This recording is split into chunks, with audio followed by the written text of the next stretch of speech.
Pelatihan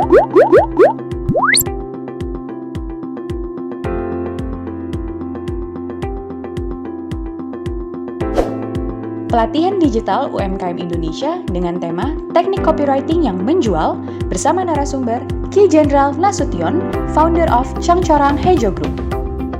Narasi produk itu penting. Bagaimana membuat copywriting produk yang menjual, yang bikin produkmu laris manis? Ikuti pelatihan kali ini.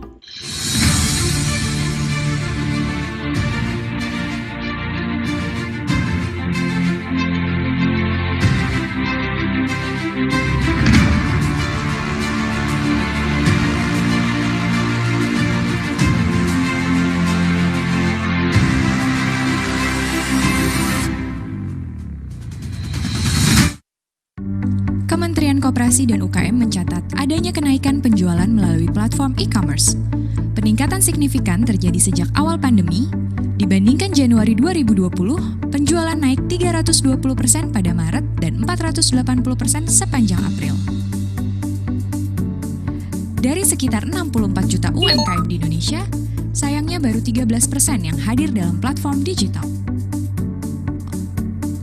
Pertama di Indonesia, rangkaian pelatihan digital secara komprehensif untuk UMKM bersama Bakti, Kominfo, IDEA, Bangga Buatan Indonesia.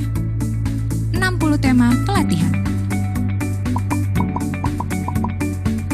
Inilah bentuk optimalisasi pembangunan 1.606 Best Transceiver Station atau BTS sinyal dan 7.542 akses internet yang dilakukan Kominfo di Indonesia dan bisa dimanfaatkan UMKM Indonesia.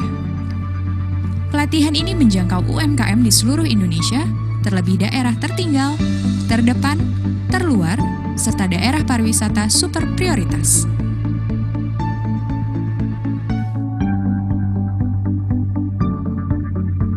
Pelatihan dengan metode online via Zoom Meeting bersama praktisi ternama dan kredibel dimulai 5 Oktober sampai dengan 12 Desember 2020.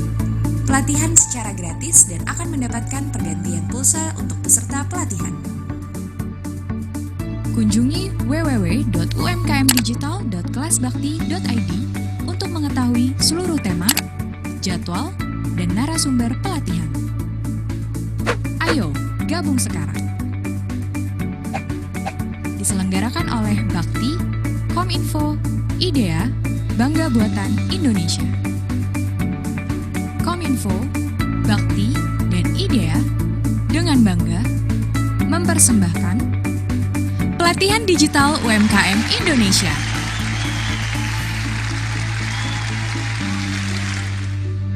Selamat pagi Bapak Ibu semuanya yang sudah hadir di link virtual kita untuk pagi hari ini. Ini adalah sesi kelima dari seluruh rangkaian pelatihan digital UMKM di Indonesia yang akan diselenggarakan sampai bulan Desember 2020. Jadi pastikan tadi mengunjungi link yang sudah disediakan ya di dalam video untuk memilih apa saja tema-tema dari workshop atau pelatihan yang bisa Bapak Ibu ikuti dari tempat Bapak Ibu sekarang berada. Gimana nih kabarnya? Mudah-mudahan semua selalu dalam kondisi baik ya. Walaupun di tengah masa pandemi, tapi tetap jangan lupa untuk menerapkan 3M, kemudian untuk mencuci tangan dengan sabun, kemudian juga menjaga jarak dan juga memakai masker. Itu yang harus kita ingatkan sama-sama ya. Gimana cuaca hari ini? Saya di Depok, Jawa Barat agak sedikit mendung.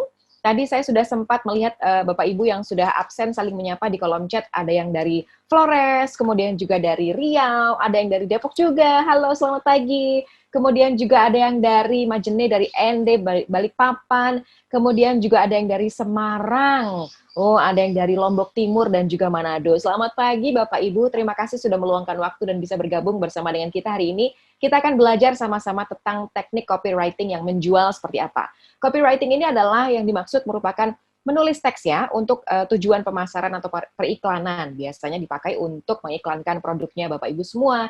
Nah ini bagaimana supaya bisa menulis copywriting yang menjual tadi. Nanti kita akan menyapa juga narasumber kita untuk hari ini. Dan saya ingatkan juga untuk Bapak Ibu yang punya pertanyaan selama sesi ini, silakan langsung menuliskan pertanyaannya melalui kolom chat Q&A. Lalu kemudian juga bisa mencet tombol raise hand maksud saya, untuk nanti saya bisa bantu dan kita bisa ngobrol langsung bersama dengan narasumbernya. Baik, kalau begitu langsung saja ya, kita semangat pagi-pagi ini jam 8 pagi, kita akan waktu Indonesia Barat ya, kita akan menyapa narasumber kita yang sudah bergabung hari ini, yaitu Ki Jenderal Nasution atau biasa disapa Bang Jenderal. Selamat pagi, Bang Jenderal. Assalamualaikum. Waalaikumsalam. Selamat pagi, Mbak Indri. Selamat pagi. Gimana kabar, sehat ya? Alhamdulillah sehat, luar biasa. Alhamdulillah, luar biasa. Jadi hari ini Bang Jenderal yang juga seorang penulis buku dan juga founder dari Changcorang Hejo Group akan berbagi pengalaman dan juga teknik copywriting yang menjual. Wah, kita udah nggak sabar nih Bang Jenderal. Nanti sambil jalan kita sambil juga diskusi ya, bareng-bareng. Siap. Baik, silakan kalau begitu waktu dan tempat kami persilahkan. Oke, bismillah. Assalamualaikum warahmatullahi wabarakatuh.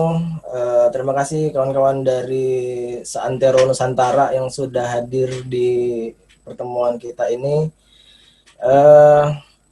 Pagi ini saya diminta oleh panitia untuk bercerita tentang bagaimana menulis copywriting yang menjual gitu ya. Perkenalkan dulu, saya biasanya di dunia online, teman-teman di online manggil saya dengan Ki Jenderal Nasution, atau ada yang manggil Bang Jenderal atau Om Jenderal, apalah ya, bebas. Nanti saya tunjukin Facebook saya. Pagi ini kita cerita tentang copywriting, dan di dunia online kita nggak akan bisa lepas dari yang namanya copywriting. Ya, kenapa? Karena di dunia online itu mostly sebagian besar didominasi oleh tulisan, ya. Jadi komunikasi kita di dunia online itu tulisan, ya. Kalaupun ada fitur video, kalaupun ada fitur audio gitu ya, tapi tetap yang paling dominan itu tulisan, karena nanti kita akan cerita bagaimana tulisan itu yang akan dalam urusan persepsi, dia yang akan menyamakan persepsi kita dengan calon pembeli, kemudian mengubah persepsi calon pembeli, atau bahkan membangun persepsi calon pembeli.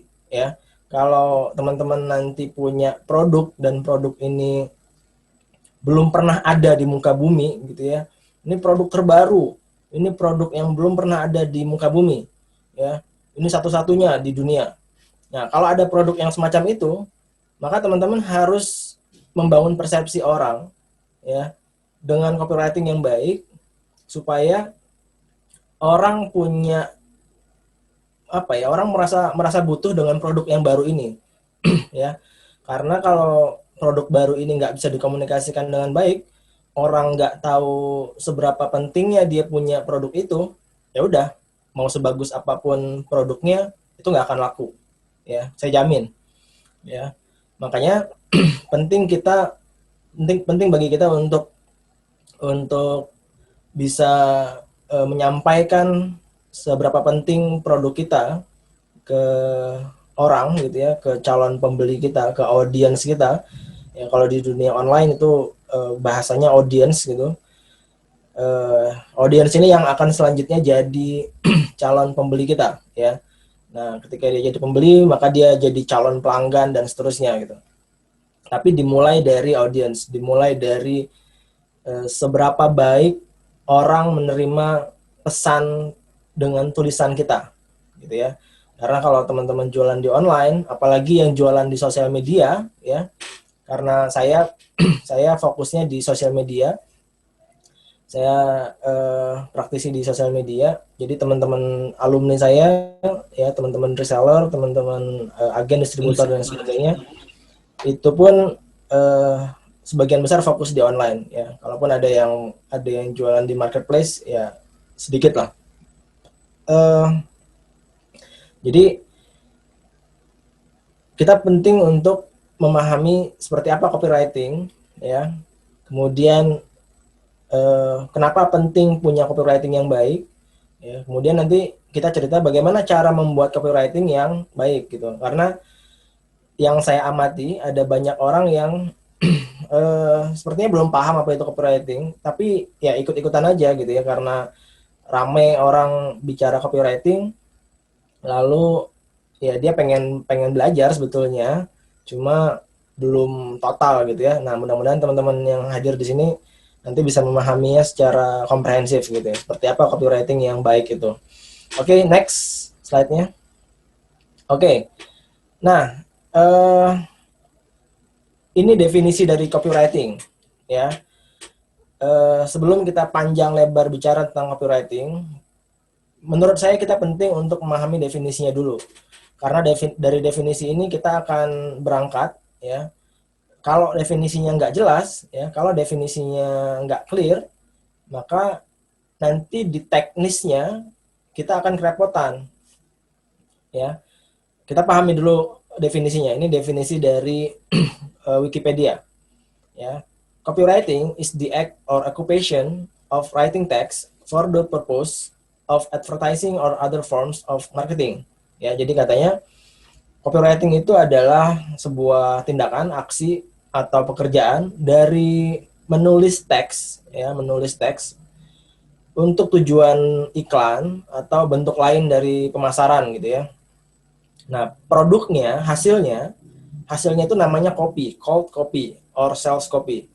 Ya, is written content adalah konten tertulis yang bertujuan untuk meningkatkan brand awareness.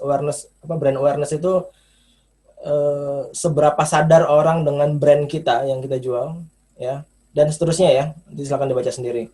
Tapi di atas udah kita dapat esensinya.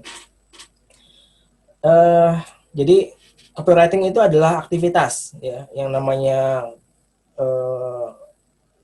di bahasa Inggris yang kalau ada ing-nya di belakang itu kan dia menunjukkan aktivitas, ya, menunjukkan sedang melakukan sesuatu gitu. Nah, begitupun copywriting. Jadi di asal katanya ada copy, ada write, ada ing gitu. Jadi dia aktivitas menulis sebuah copy, sebuah tulisan yang tujuannya nanti untuk iklan atau bentuk lain dari pemasaran gitu. Ya, itu definisinya. Nah, dari definisi ini kita nanti akan paham bahwa apapun metode yang teman-teman pakai untuk menulis sebuah iklan, ya, ketika sudah jadi maka itu namanya copywriting gitu. Ya, sudah jadi itu namanya copy, sebuah teks untuk iklan gitu ya, atau sales copy. Oke, next dulu. Nah, ini kita cerita dulu sedikit tentang kenapa kita perlu jualan online gitu ya. Saya nggak tahu teman-teman yang hadir di sini berapa banyak yang jualannya full di online, atau ada yang full di offline, atau ada yang online ada yang offline juga, saya nggak tahu. Tapi di online ini, ya, saya mau cerita sedikit bahwa hidup saya itu full di online, ya. Hidup saya itu full di online. Jadi kalau ada yang nanya saya punya usaha apa, saya nggak bisa nunjukin buktinya di offline tuh. Saya nggak punya bukti apa-apa gitu ya. Saya nggak punya toko di offline, saya nggak punya bangunan di offline gitu ya. Ya paling ada gudang lah gitu. Paling ada gudang fisik gitu. Ya. Nah, hidup saya full di online, dan alhamdulillah ada banyak teman juga yang akhirnya dalam tanda kutip terjerumus di dunia online, dan ya mereka senang terjerumusnya karena setelah terjerumus di dunia online justru penghasilan mereka meningkat gitu ya, penjualan mereka semakin baik. Nah, pertanyaannya seberapa penting kita jualan di online gitu ya. Nah, ini kita cerita tentang market reach gitu ya. Karena di dunia bisnis, di dunia penjualan, kita nggak akan jauh-jauh dari yang namanya market reach, ya. Kalau teman-teman belum paham apa itu market reach dan bagaimana cara kerja untuk menjangkau market reach yang besar gitu ya, maka ya penjualan kita biasanya kemungkinan besar akan segitu-gitu aja gitu ya. Kita belum akan bisa dapat penjualan yang sangat besar, ya, kalau kita belum paham market reach. Nah, kenapa kita jualan online? Karena ini datanya. Jadi ini tahun 2019, ini Facebook, ini Instagram gitu ya, sebelah kiri Facebook, sebelah kanan Instagram. User Facebook di Indonesia itu tahun 2019 itu 136 juta, ya, 137 juta lah. Kemudian Instagram itu 61 juta. Nah, anggap saja bahwa yang aktif di sosial media ini, ya, di Facebook dan Instagram ini, anggaplah setengahnya saja, ya, nggak usah semuanya deh, karena mungkin ada akun yang nggak aktif, mungkin ada orang yang sudah meninggal, atau memang akun cloningan dan lain sebagainya, gitu ya. Katakanlah yang aktif itu setengahnya aja, separuhnya gitu. Berarti ada berapa tuh? 60 ribuan ya, 60 jutaan orang ini ya. 60 jutaan orang yang aktif di Facebook, ya, dan 30 jutaan orang di Instagram gitu. Itu juga udah besar gitu ya. Dari 60 jutaan orang, kalau misalnya kita bisa dapat market reach-nya misalnya 10% aja gitu ya. 10% aja itu berarti ada 6 juta orang, ya, ada 6 juta orang yang jadi market reach kita, yang jadi segmentasi market kita. Dan itu lumayan, ya, lumayan kenyang lah ya gitu. Jadi kalau misalnya dari 6 juta yang kita sasar sebagai market kita, mungkin nggak semuanya beli setiap bulan gitu ya, katakanlah nggak beli setiap bulan. Kalau misalnya kita kecilkan lagi 10%-nya aja yang beli setiap bulan gitu ya, yang jadi pelanggan kita, maka berarti itu ada 600 ribu ya. Ada 600 ribu orang yang jadi pelanggan kita setiap bulan. Ya, dari 600 ribu itu berarti ya lumayan lah ya, silahkan dihitung sendiri gitu potensi penjualannya. Nah, ini pentingnya kita memahami market reach gitu ya. Karena kenapa kita jualannya misalnya ada yang kenapa ya saya kok lakunya sedikit aja ya gitu ya. Kenapa ya saya kok masih segini-gini aja ya penjualannya gitu. Nah, kalau misalnya ada pertanyaan seperti itu, maka bisa jadi market reach kita kurang besar gitu. Ya. Jangkauan pasarnya kurang luas gitu. Nah, itu yang membuat otomatis penjualannya jadi semakin sedikit gitu ya. Nah, itu yang membedakan kita dari dunia offline. Ya, kalau di offline juga sama kan, yang paling penting dari sebuah penjualan itu traffic gitu ya, seberapa banyak orang yang datang ke toko kita, lalu seberapa banyak orang yang hilir mudik lalu lalang di depan toko kita gitu ya. Nah, itu yang jadi pertimbangan utama kalau teman-teman punya toko offline. Nah, harus bisa menjawab pertanyaan, berapa banyak orang yang hilir mudik yang lewat-lewat di depan toko, ya. Itu harus ada datanya. Kalau nggak bisa jawab itu, nah berarti ada masalah dengan bisnis kita, ya. Nah, kemudian dari banyaknya orang yang lalu lalang itu, nanti kita kerucutkan lagi berapa banyak traffic yang bisa masuk ke toko kita, gitu. Nah, apakah sama dengan online? Sama prinsipnya, cuman potensinya akan jauh lebih besar gitu ya. Kenapa? Karena kalau misalnya di offline, kalau di offline kita punya toko di offline, anggaplah orang yang hilir mudik di depan toko kita itu 10.000 orang misalnya. Ya, setiap hari ada 10.000 orang yang hilir mudik di depan toko kita. Nah, dari 10.000 orang itu, apakah 10.000 orang itu orang-orang yang tinggalnya di sekitar situ, atau banyaknya hanya orang lewat, ya? Karena pasti beda nanti hasilnya. Ya, kalau banyak orang lewat, hanya orang lewat gitu ya, bisa jadi besok nggak lewat situ lagi dia, karena kebetulan aja lewat situnya. Nah, itu penting jadi data kita. Ya, itu nantilah ya, itu panjang ceritanya ke sana. Kita akan fokus ke copywriting saja. Nah, gitu ya. Jadi intinya kita perlu menjangkau sekian puluh juta orang tadi dengan copywriting kita. Ya, di dunia online yang akan bisa menjangkau mereka itu adalah copywriting kita. Ya, apakah mereka selanjutnya akan berminat dengan produk kita? Apakah mereka akan ngasih trust-nya ke kita, gitu ya? Ngasih kepercayaannya ke kita? Itu akan sangat bergantung seberapa baik kita menulis teks iklan kita, ya. Atau bisa jadi nanti sebenarnya yang paling urgent sebelum ngomongin copywriting itu adalah membangun personal value di akun kita.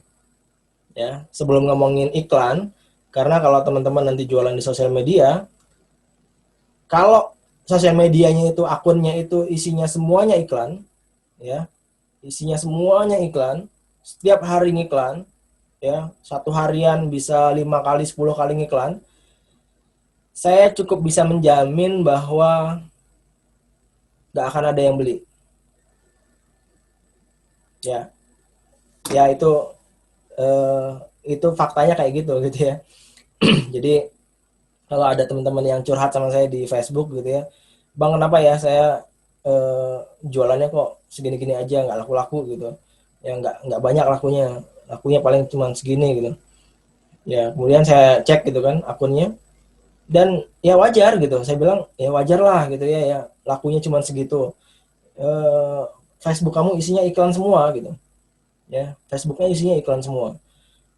Kenapa nggak boleh banyak iklan banget ya? Nggak boleh banyak banget iklan di Facebook kita, di akun kita atau di Instagram kita?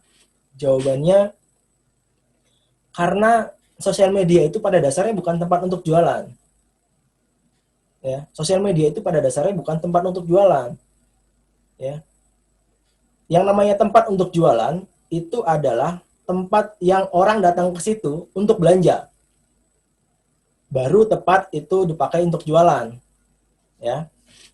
Kalau misalnya sebuah tempat itu orang datang ke sana bukan untuk belanja, itu indikator, itu parameter bahwa tempat itu sebenarnya bukan tempat yang tepat untuk jualan.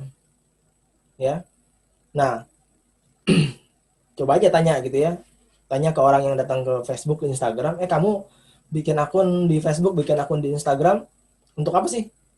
Ya, paling jawabannya ya pengen aja gitu ya, pengen aja gaul, pengen aja dapat teman-teman baru, atau misalnya pengen aja reunian sama teman-teman lama gitu ya, sekalian sama mantan mungkin gitu.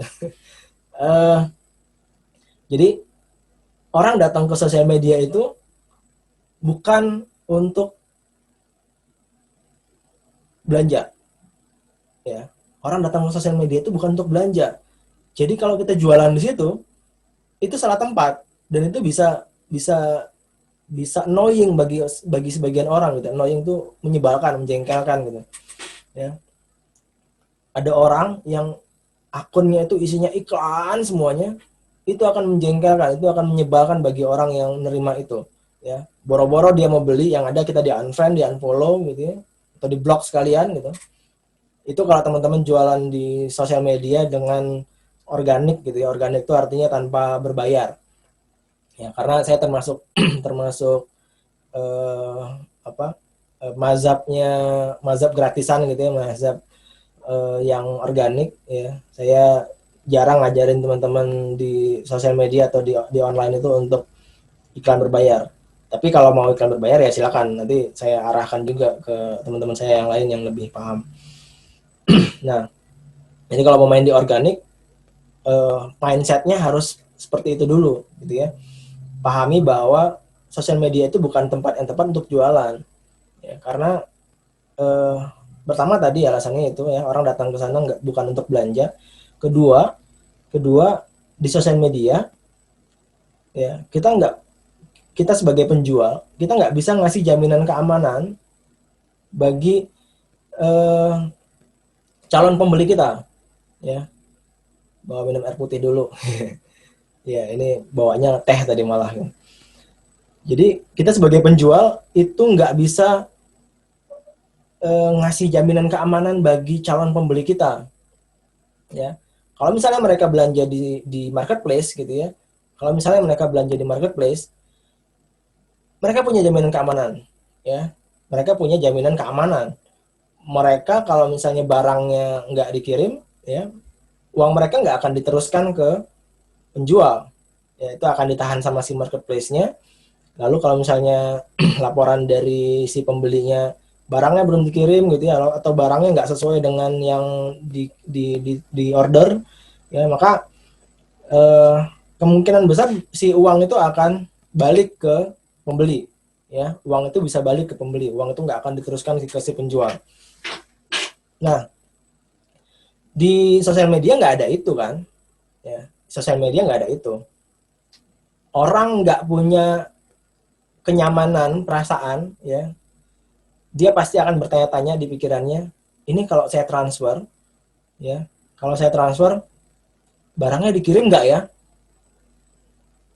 Terus atau mungkin ada yang lugu gitu ya, nanya ke si penjualnya. Ya, ini saya sering banget ketemu kalau misalnya ada iklan berbayar gitu ya di Facebook, ya, yang jualnya orang Indonesia, marketnya orang Indonesia. Biasanya ada yang lugu dengan dengan bertanya, apa? Ini penipu bukan ya? Gitu. Ini penipu bukan ya? Ya kalaupun itu penipu nggak akan ngaku kali gitu. Ya, jadi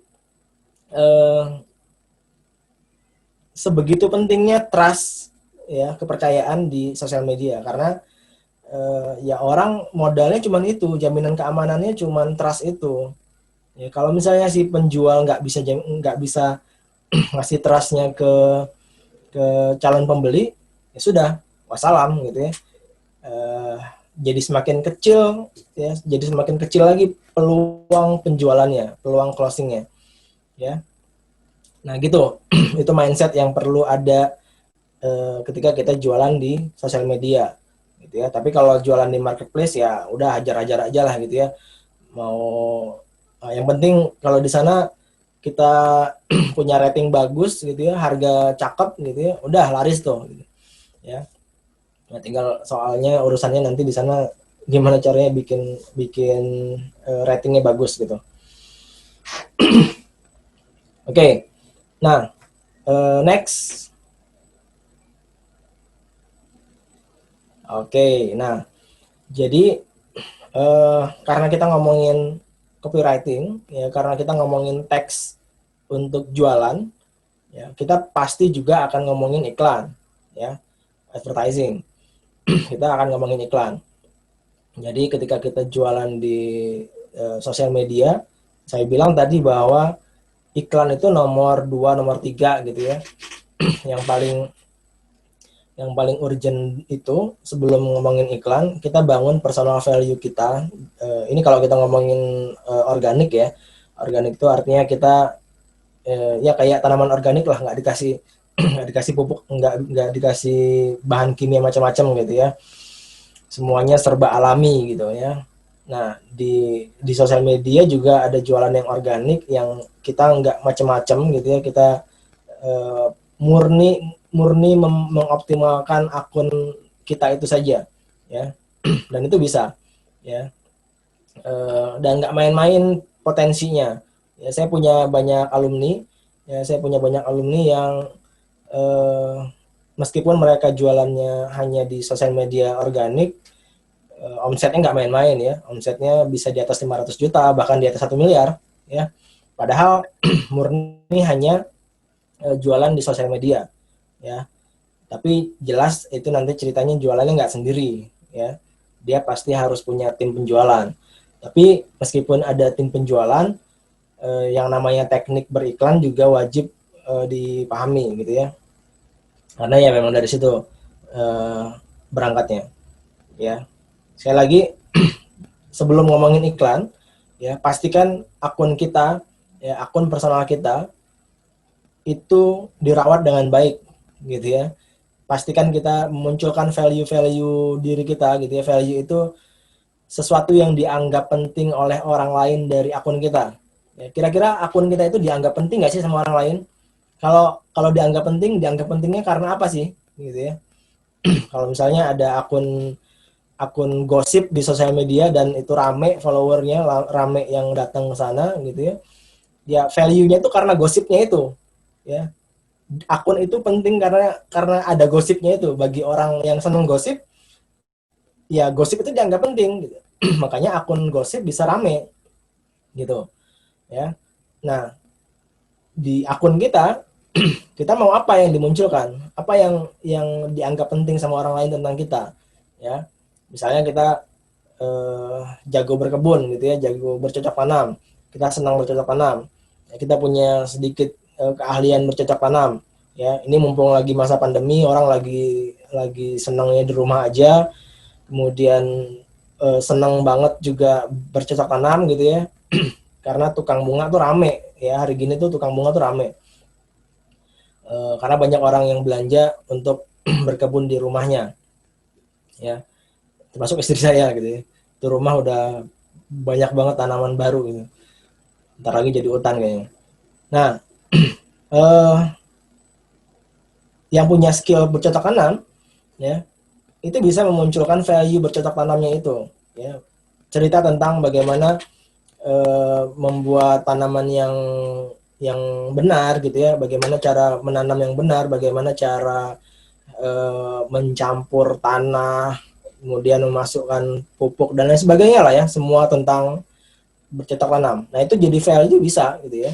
Itu bisa jadi value, itu bisa jadi alasan orang untuk datang ke akun kita ya. Nah, karena kalau misalnya ngomongin organik ya, kalau ngomongin organik, yang membedakan dari yang non organik ya, non organik itu maksudnya iklan berbayar, kita bayar sosial media tertentu untuk ngiklanin produk kita.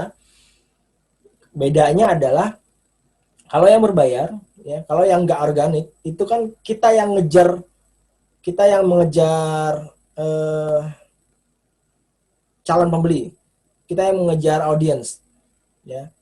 Tapi kalau di organik kita nggak bisa ngejar audiens, nggak bisa ya. Kita harus bikin audiensnya yang mendekat ke kita. Nah, itu perbedaan mendasar menurut saya di sosial media antara yang organik dengan yang nggak organik, antara yang gratisan dengan yang berbayar ya. Kalau misalnya yang berbayar ya itu tergantung isi kantong kita aja gitu ya. Kita punya uang berapa, kita tinggal ngiklanin di sosial media, itu ada ads-nya gitu ya, ada Facebook ads, ada IG ads. Ya udah, kita punya uang berapa ya, maka kita bisa menjangkau seberapa banyak yang kita inginkan gitu ya. Ya. Nanti kita tanya ke Facebook, saya punya uang segini bisa berapa nih gitu. Misalnya uangnya 2 juta. Wah, 2 juta itu bisa menjangkau misal 50.000 orang ya. Ya udah, 2 juta ini bisa menjangkau 50.000 orang. Gitu. Ya, hilang uang 2 juta, kemudian kita dapat jangkauan 50.000 orang itu ya. Dari 50.000 orang itu yang selanjutnya bisa jadi calon pembeli kita, berpotensi jadi calon pembeli kita ya. Nah, sementara kalau misalnya di organik kita nggak bisa menjangkau jauh-jauh gitu ya. Bisa sih nanti kita ngomongin tentang viral advertising, tapi itu nomor sekian, nomor selanjutnya ya, itu bahasan selanjutnya. Yang perlu jadi mindset dulu bahwa di organik harusnya kita yang membuat orang mendekat ke kita ya. Karena meskipun nanti ada cerita tentang viral advertising, membuat iklan kita viral, ujungnya adalah orang mendekat ke kita untuk kita dapatkan kepercayaannya gitu ya. Nah, kayak gitu prinsipnya, kayak gitu ya. Tapi sebenarnya mau organik mau nggak organik ya, mau organik atau berbayar pun ya prinsipnya sama, bahwa iklan itu penting, karena iklan itu yang akan tadi menyamakan persepsi dengan calon pembeli kita, dengan calon pelanggan ya, dengan audiens kita, atau mengubah persepsi mereka tentang produk kita, yang kalau misalnya mereka selama ini taunya produk yang kita jual itu adalah produk yang nggak bagus, yang negatif atau apalah segala macam gitu ya. Nah, kita ubah persepsinya. Atau tadi kita bangun persepsi mereka ya, seberapa penting orang pakai produk kita, karena produk kita ini baru ceritanya gitu ya, baru ada di muka bumi ini gitu ya.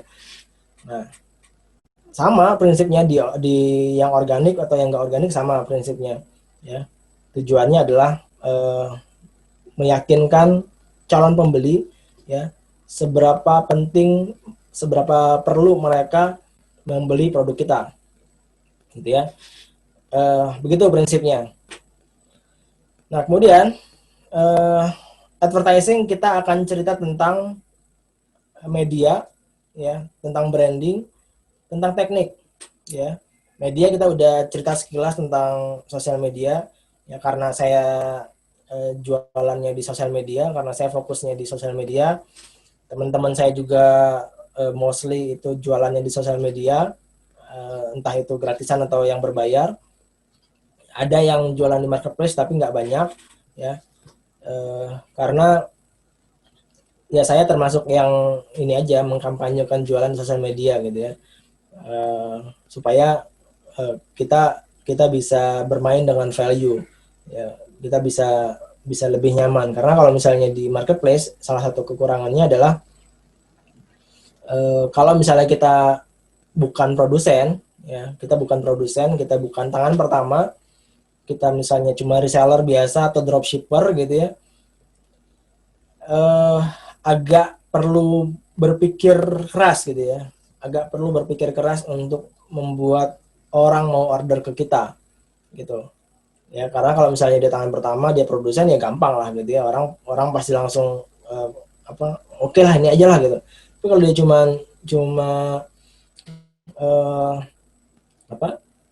reseller, cuma dropshipper bahkan gitu ya, itu perlu effort yang lebih gitu ya. Bukan berarti nggak bisa, karena teman saya, alumni saya itu dia bukan produsen, dia bukan tangan pertama, dia cuman agen atau distributor ya, di tangan kedua atau tangan ketiga, tapi dia bisa membuat ya si marketplace-nya itu ya, perusahaan marketplace-nya itu belanjanya ke dia.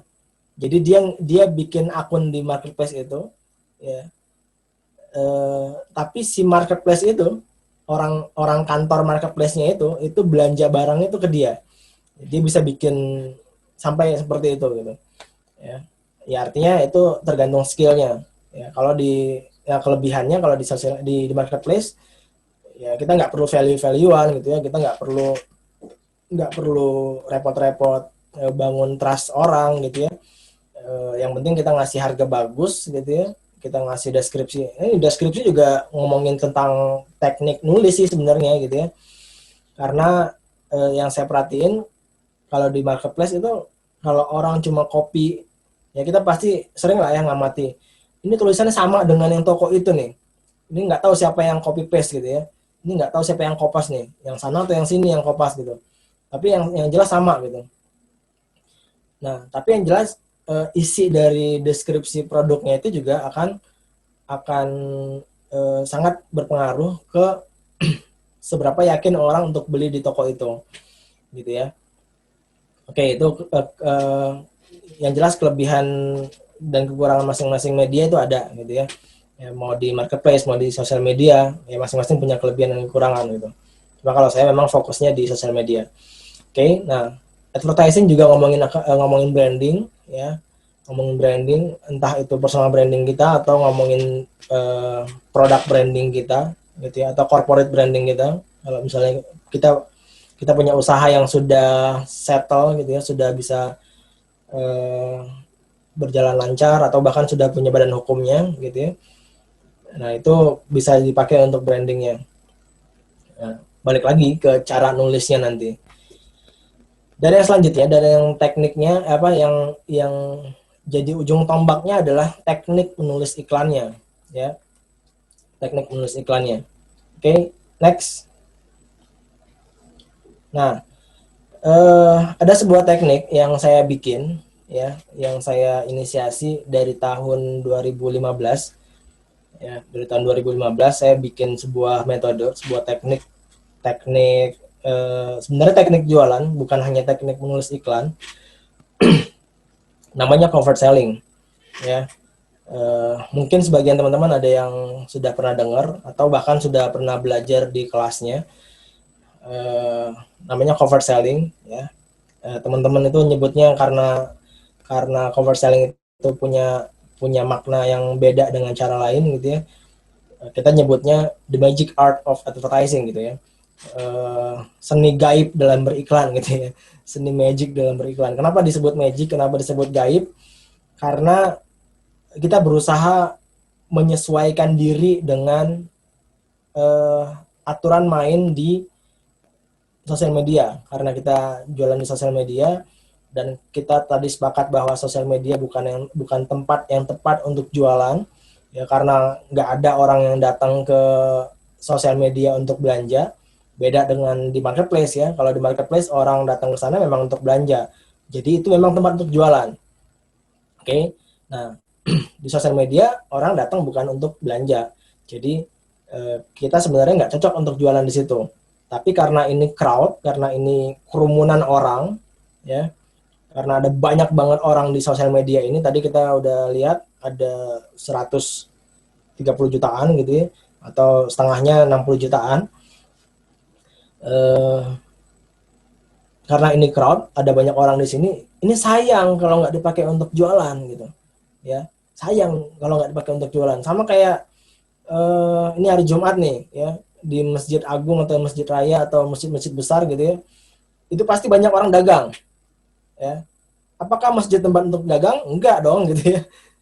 Ya, tapi karena ada banyak kerumunan di situ gitu ya, ada banyak orang yang akan keluar masuk masjid, maka dipakailah sekitarnya itu untuk jualan gitu, karena orang tahu ini ada kerumunan.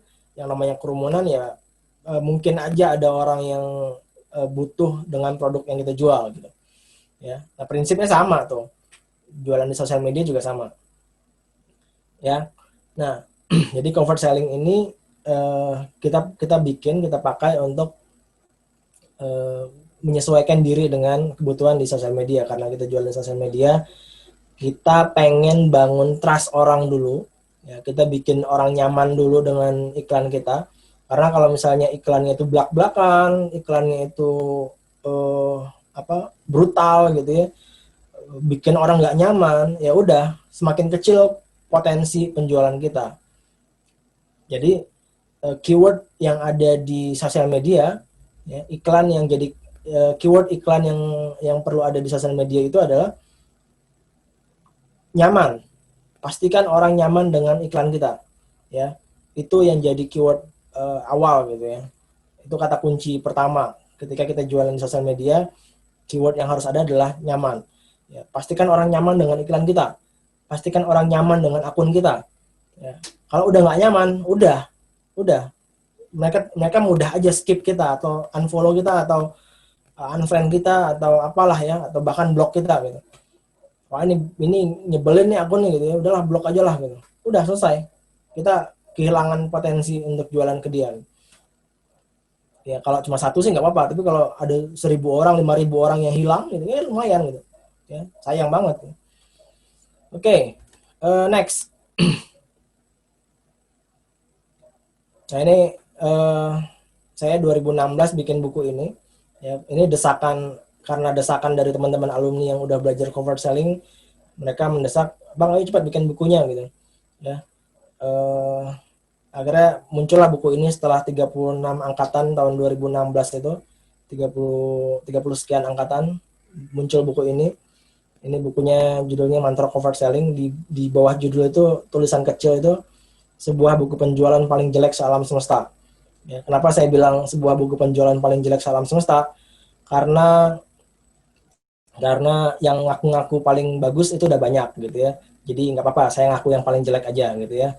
Saya nggak peduli omongan orang, yang penting orang yang baca buku ini bisa mendapatkan manfaatnya, bisa bagus penjualannya dan seterusnya. Ya, alumni saya juga mereka ngakunya, mereka bilang ya alhamdulillah ada buku ini dan penjualan mereka semakin bagus, itu udah cukup bagi saya nggak perlu pengakuan macam-macam. Oke, next. Ini definisi dari covert selling gitu ya. Covert itu artinya tersembunyi, ya. Terselubung, samar-samar, nggak terang-terangan. Ya. Jadi covert itu artinya tersembunyi, terselubung, samar-samar, nggak terang-terangan. Jadi kalau covert selling berarti kita bisa artikan itu cara menjual dengan nggak belak-belakan, nggak terang-terangan, nggak brutal gitu ya. Kemudian kita samar-samar gitu ya. Tapi bukan berarti kita nggak menunjukkan bahwa kita jualan ya. Nanti kita cerita isinya. Oke, next dulu. Oke, nah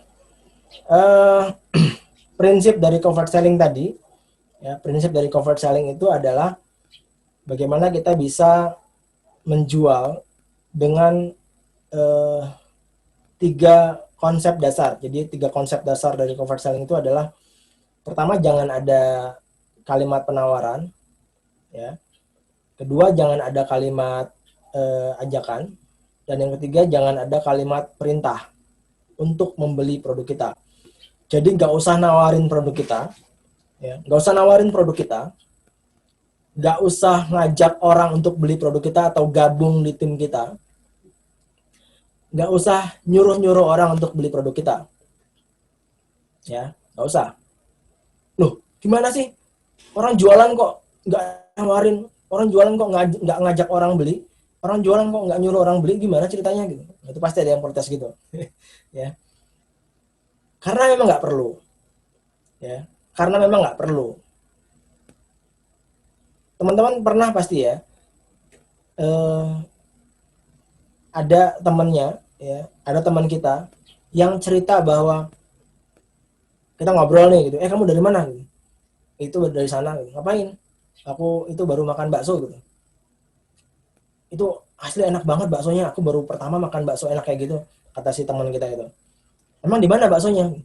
Itu di situ di persimpangan dekat kantor polisi. Gitu. Ada besar kemungkinan, ya, ada besar kemungkinan kita nyobain bakso itu gara-gara dia cerita barusan. Ya. Besar banget kemungkinannya kita nyobain. Kenapa? Karena kita penasaran dong dengan ketika dia bilang enak banget, belum pernah ketemu bakso yang seenak itu. Kemungkinan besar kita penasaran. Ya. Dan ketika kita penasaran, ya otomatis kita berpeluang besar untuk nyobain itu dong gitu. Pertanyaannya, apakah teman kita itu nawarin kita untuk beli di situ? Apakah ngajak kita untuk beli di situ? Apakah nyuruh beli di situ? Enggak. Dia cuma cerita. Ya, dia cuma cerita bahwa ada bakso enak dan dia belum pernah ketemu bakso yang lebih enak dari itu. Dia cuma cerita, tapi karena dia punya efek penasaran, kita jadi nyobain. Nah, covert selling bicara tentang itu. Ya. Bicara tentang itu, ya. Jadi di covert selling kita nggak perlu nawarin, kita nggak perlu ngajak, kita nggak perlu nyuruh orang untuk beli produk kita karena memang nggak perlu. Orang itu justru, ya, itu justru akan ilfeel, sebel ketika ada orang yang sibuk nawarin produknya dia, sibuk ngajak orang beli produk dia, sibuk nyuruh-nyuruh beli produk dia. Ujungnya mungkin kita beli memang gitu ya. Ini kalau misalnya ada orang sibuk nawarin kita, sibuk ngajak beli, sibuk nyuruh beli, mungkin kita ujungnya akan beli. Supaya apa? Supaya dia berhenti nawarin ke kita.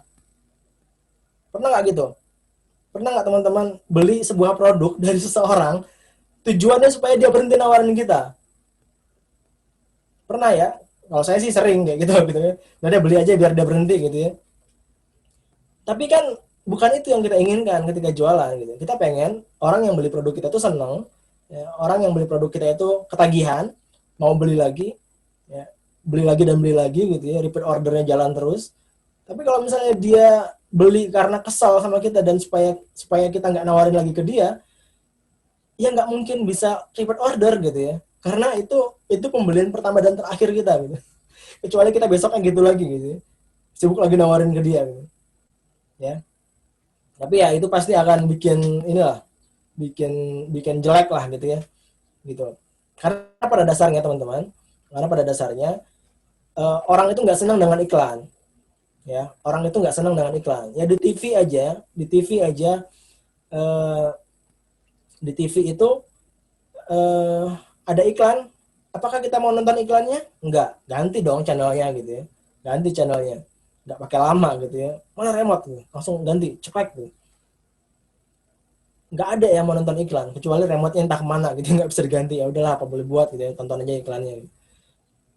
Begitupun misalnya di YouTube misalnya. Ya, di YouTube kalau ada iklan, kalau misalnya ya pakai yang biasa aja gitu ya, YouTube yang biasa, ada iklan, udah bisa di skip iklannya, kemungkinan besar di skip gitu. Ya. Siapa yang suka skip iklan, ayo angkat tangannya gitu. saya pakai YouTube Premium gitu ya, saya nggak apa-apa deh bayar premium untuk YouTube ya supaya nggak ada iklannya, ya, supaya nggak perlu ada iklan. Ya gitu. Jadi prinsipnya orang tuh nggak suka dengan iklan. Ya.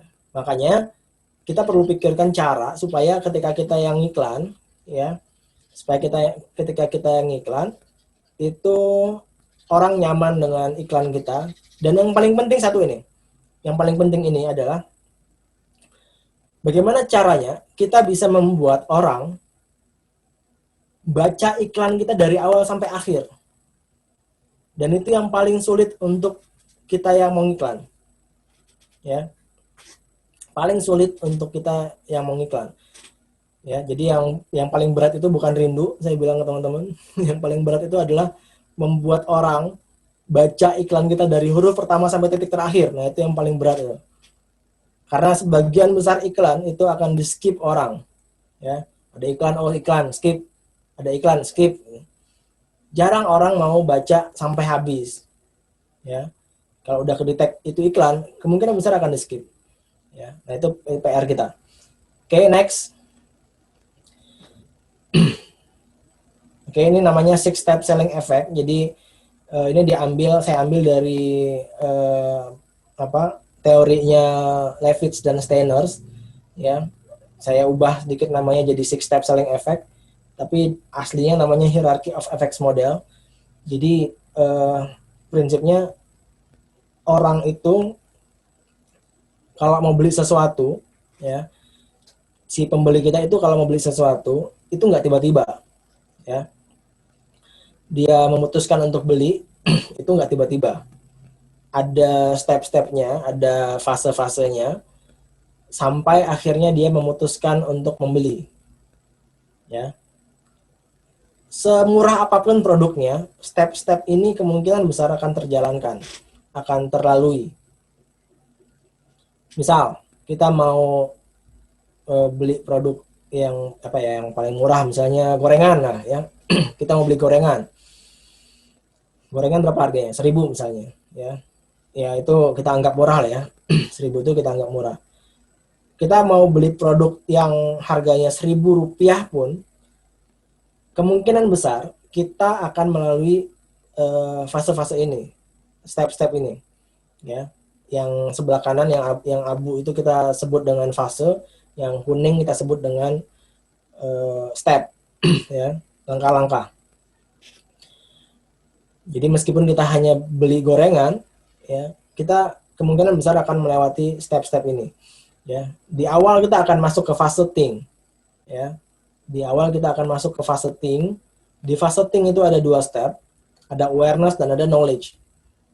Oke, nah di awareness kita baru mulai akan menyadari, baru mulai ngeh bahwa oh ada orang jualan itu di situ gitu. Ya, kita baru mulai ngeh gitu. Ya. Materi copywriting Anda kan langsung contoh praktek, bukan kebanyakan teori. Kita nggak akan bisa praktek dengan benar kalau kita nggak bisa pahami teorinya dengan benar. Ini pertanyaan komentar barusan sering banget saya temui, beneran. Ya, sering banget. Tapi tanpa teori yang benar, kita nggak akan bisa dapat praktek yang benar. Ya, saya bisa pastikan itu. Karena kalau aslinya nanti emang ada contoh yang bisa dipraktekkan, karena hari ini kita nggak ada sesi praktek, ya, nggak ada sesi praktek yang diminta sama panitia, jadi saya ceritain konsepnya, nanti teman-teman bisa praktek sendiri, ya. Setelah teman-teman paham teorinya, ya, paham cara bikin tahu, baru teman-teman mencoba sendiri bikin tahu di rumah. Kalau nyoba-nyoba doang bikin tahu, yang ada ngabisin waktu, ngabisin tenaga, ngabisin energi, ngabisin biaya gitu ya. Kalau kita nggak tahu teori cara bikin tahu. Jadi pelajari dulu cara bikin tahunya, baru nyobain. Ya. Insya Allah ini bukan banyakan teori kok, ya. Karena buku saya yang tadi itu isinya 99% itu praktek. Ya. Oke. Saya jelasin dulu supaya teman-teman paham alur berpikirnya, ya, nggak buru-buru. Karena kebanyakan penjual yang baru mulai, ya, kebanyakan penjual yang baru terjun di dunia online, apalagi gitu ya, apalagi di dunia online, kebanyakan itu udahlah nggak usah banyak teori lah, langsung praktek aja gitu. Nggak bisa mas, mbak, nggak bisa gitu. Saya bisa pastikan orang yang nggak punya ilmu jualan di sosial media nggak laku jualannya. Percaya sama saya. Nanti contohnya nanti saya tunjukin. Tenang, sabar, pelan-pelan. Oke gitu ya. Saya jelasin dulu step-stepnya. Ya, orang nyadar dulu bahwa ada orang jualan di situ, ya. Itu awareness tadi. Setelah nyadar gitu ya, oh ada tukang gorengan di situ. Kemungkinan dia akan menambah knowledge-nya, dia akan nambah ilmunya dulu, nambah pengetahuannya tentang produk yang dia mau beli. Ya. Kita mau beli gorengan, kita mau tahu dulu nih. Saya yakin nggak ya saya beli produk ini aman? Lalu kita deketin tukang gorengannya, kita lihat minyaknya gimana ya? Minyaknya bersih nggak ya? Tangan orangnya kotor nggak ya? Gitu. Kita akan nambah knowledge tentang itu. Kalau saya begitu ngelihat minyaknya kotor, hitam gitu ya, tangan orangnya nggak bersih dan lain sebagainya, tempatnya kotor, udah skip gitu ya, saya tinggal. Tapi kalau bersih tempatnya, orangnya bersih, rapi, nggak kucel, minyaknya juga nggak hitam gitu ya, ya kemungkinan besar saya lanjut beli. Ya, nah ini dua step di awal, nambahin knowledge-nya. Setelah knowledge-nya ada, ya, setelah orang tahu setelah orang tahu punya pemahaman tentang produk kita, ya, punya produk knowledge kita, maka dia mungkin akan masuk ke step selanjutnya, namanya liking. Orang mulai senang, ya, orang mulai senang dengan produk kita, ya.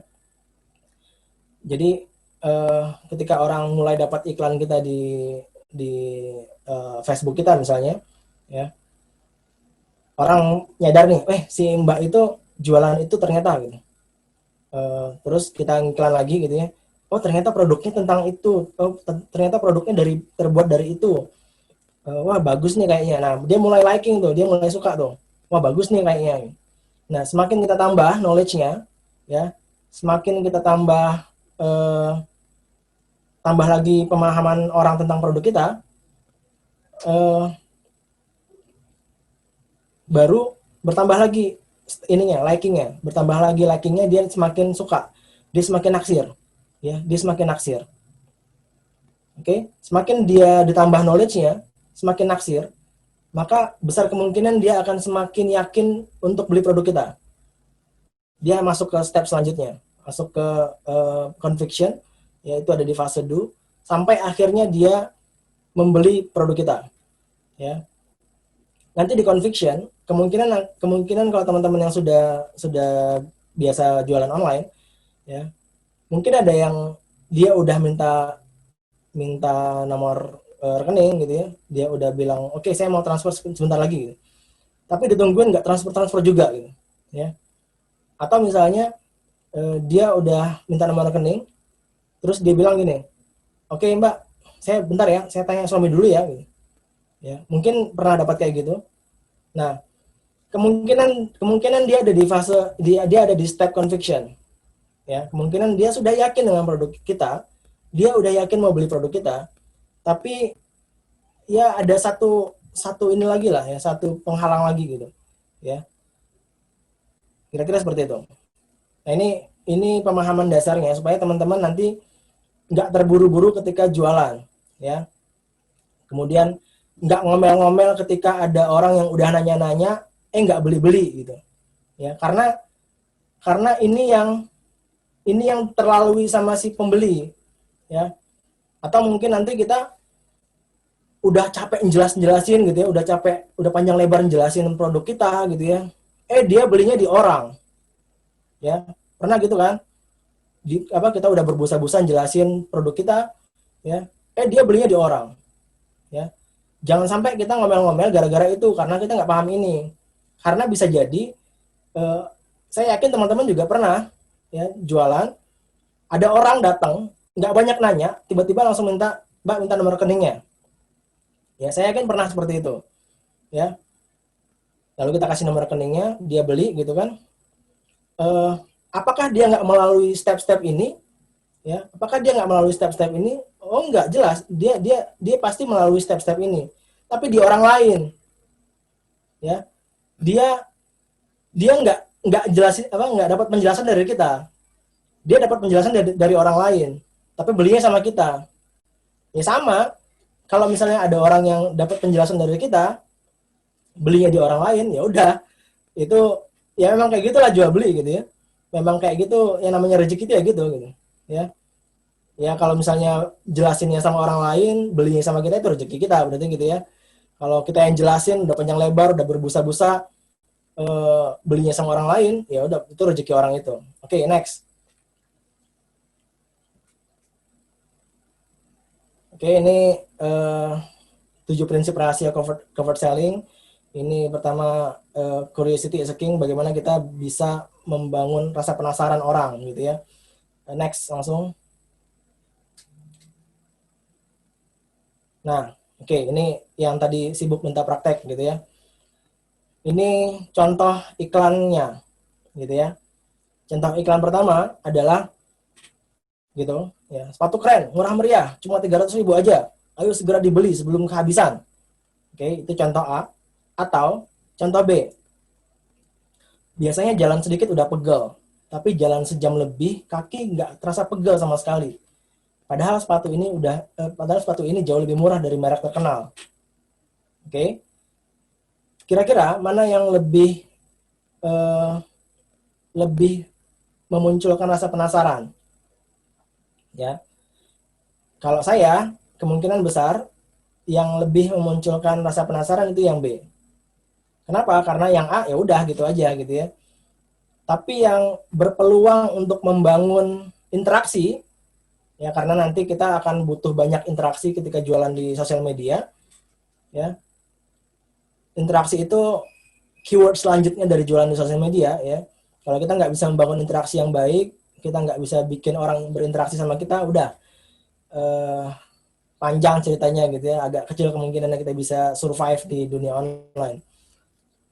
Ya, jadi yang B bagi saya jauh lebih bisa membuat orang bertanya sama kita. Emang sepatu apa Mbak? Gitu. Emang sepatu apa Mas? Mereknya apa? Ya, mereknya apa? Gitu.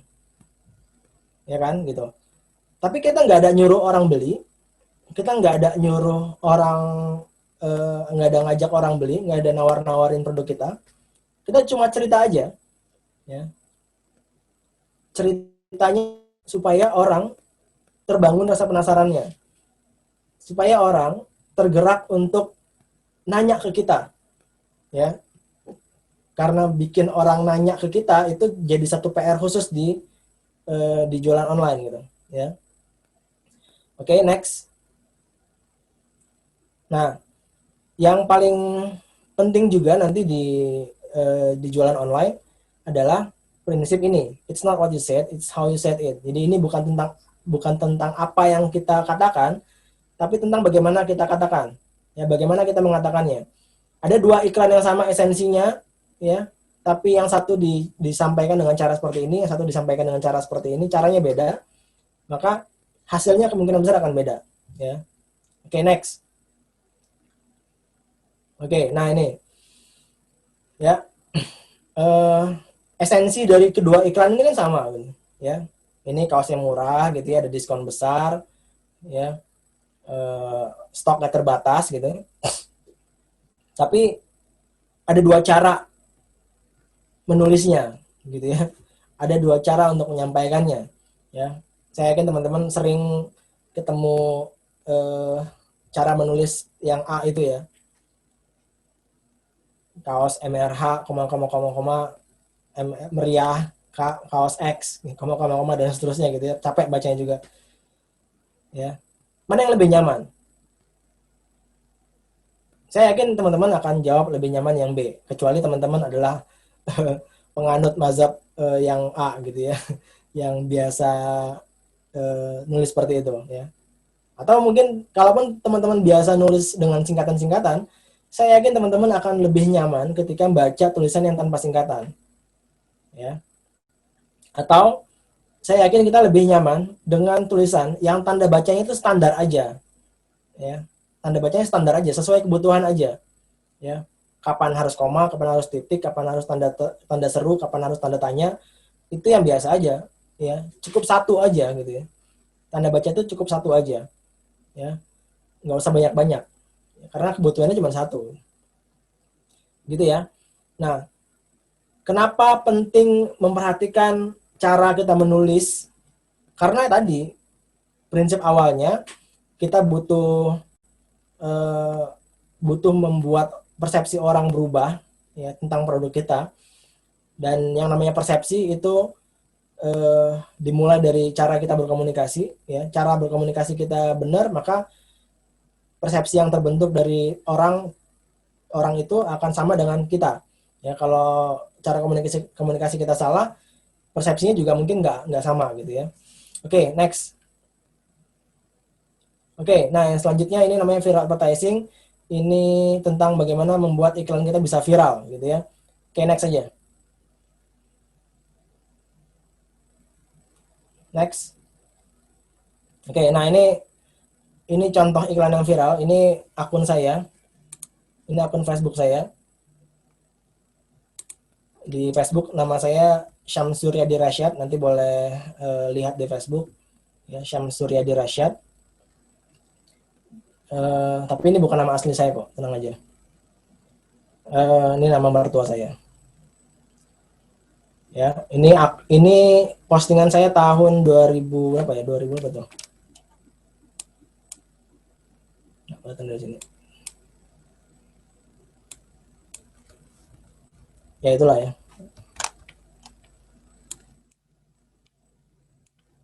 Oh, 2018. Ya, ini postingan tahun 2018. Memang yang share itu cuma sedikit ya. Yang share itu cuma sedikit. Cuma 622 share gitu ya.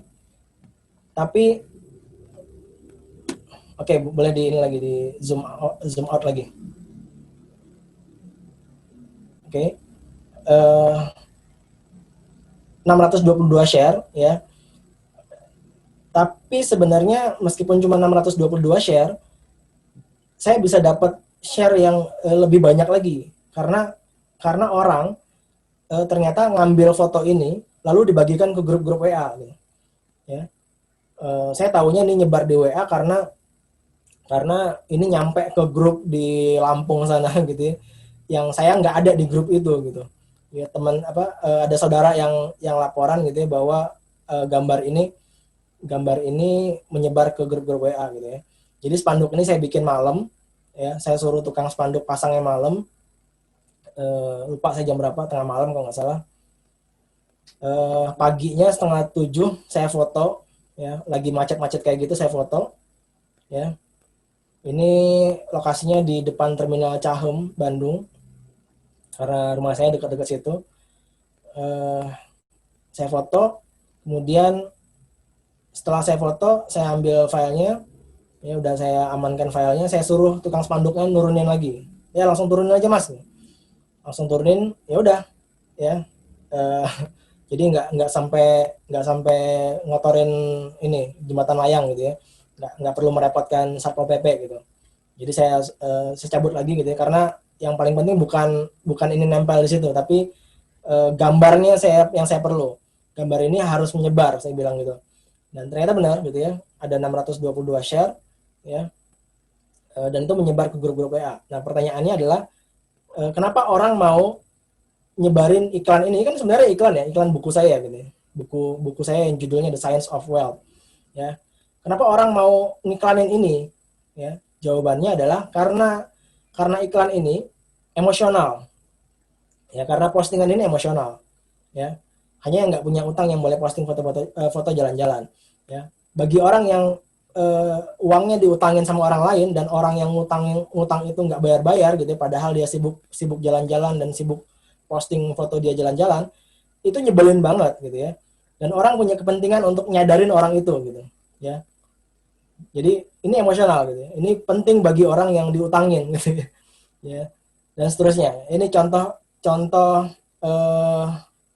nanti teman-teman bisa bikin postingan yang emosional, ya, yang bikin orang senang, sedih, marah, apalagi bahagia, ya, pokoknya sesuatu yang emosional gitu ya, yang terharu dan seterusnya, ya, sesuatu yang sifatnya emosional. Satu lagi syarat untuk bikin postingan yang viral, yang bisa menyebar gitu ya, dan notabene akan menyebarkan iklan kita juga, syaratnya adalah benefit. Iklan kita tuh mengandung manfaat gitu ya, ada manfaat yang didapatkan orang yang baca gitu ya. Gitu. Terus next aja.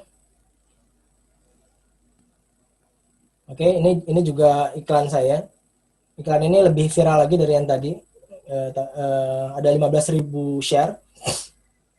15.000 share, ya. Ini iklan kelas sebenarnya, iklan kelas Wealth Mindset, ya.